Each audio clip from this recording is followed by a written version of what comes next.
Yes, definitely.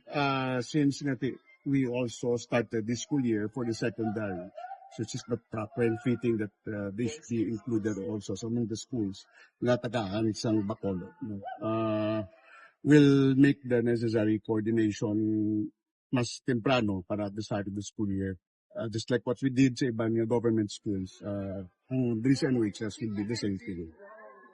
But, siguro ang sense of satisfaction man ngati na appreciate sang mga kabataan kag sang school administration no, with Doc Cheryl sila nga principal na ang pag for the first time na nag facilitate ang government na maka-assist man. Although during kaina, I mentioned them when I was still in Congress, is some mga schools na dami patindigan classrooms.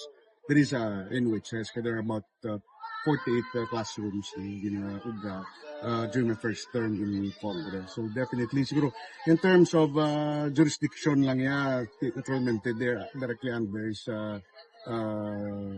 Negros Occidental Schools Audition. No? But in terms of lugar ko din, 90+% or almost 100% sa mga estudyante are from Bacolod City. So whatever that we provide to the students of Bacolod sa tanang government schools, definitely students here sa LHS will also have the same.